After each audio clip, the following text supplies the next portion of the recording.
কোন লোককে কোথায় কাজে লাগাবো। রাষ্ট্র যদি এইটা উপলব্ধি করতে না পারে তাহলে আমাদের কিন্তু ব্রেন ড্রেন হবে। জিয়াউর রহমান সেই কবে ভেবেছিলেন ট্যালেন্ট পুল, যে মানে দেশের বাইরে বিভিন্ন দেশে যারা গুরুত্বপূর্ণ ভূমিকা রাখছেন, উচ্চতর শিক্ষা গ্রহণ করেছেন, তাদেরকে দেশে ফিরিয়ে নিয়ে এসে দেশের উন্নয়ন উৎপাদনের মধ্যে কাজে লাগানো, এবং সেটার কিছু পদক্ষেপ এবং নমুনা তিনি দেখিয়েছিলেন। আমরা যেটা জানি, তখন আমরা ইউনিভার্সিটিতে পড়ি, আমরা তখনই শুনেছি যে তিস্তা ব্যারেজ যেটা করা হয়েছে, ওই কি বলে যে নীলফামারী লালমনিরহাটের ওইদিকে যে তিস্তা ব্যারেজ, সেটা ছিল লোকাল অর্থায়ন, লোকাল ফিন্যান্সিং, লোকাল ইঞ্জিনিয়ার, তাদের মেধা দিয়ে এই এই এই ফারাক্কা ব্যারেজটা তিনি করেছেন, যেটা সম্ভবত পরবর্তীতে আমি ক্রস চেক করেছি, অনেকে বলেছে হ্যাঁ ঘটনা সত্য। এখানে কোনো মানে ফরেন এইড এখানে প্রয়োজন পড়েনি এবং কোনো বাইরে থেকে কনসালটেন্টও নিয়ে আসা হয়নি। স্যান্ডেলিনা সো, রূপচর্চায় আভিজাত্য। আমাদের এত মানুষ থাকতে যারা কাজ পাচ্ছে না, চাকরি পাচ্ছে না, শুধু সরকারি চাকরি দিয়ে কোনো দেশেই বেকারত্ব এবং কর্মসংস্থান নিশ্চিত হয় না।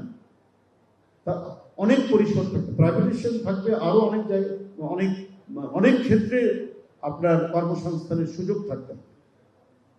তো আমাদের এত লোক যারা বসে আছে, তাহলে আমাদের এই যে কারিগরি ত্রুটি, আপনার এই টার্মিনালে, মহেশখালীর মানে টার্মিনালে, যার কারণে আমাদের আজকে কলকারখানা বন্ধ হচ্ছে, শিল্প কারখানা বন্ধ হচ্ছে, ঘরে ঘরে রান্না হচ্ছে না, চুলা জ্বলছে না।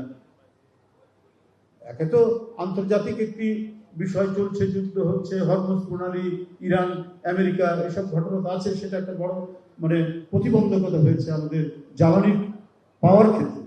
কিন্তু এই যে কারিগরি ত্রুটি হয়ে যেটা আসলে, তাহলে এই যে এত মানে চাকরিহীন বেকার ইঞ্জিনিয়াররা বসে আছে, তারা কেন সুযোগ পাচ্ছে না?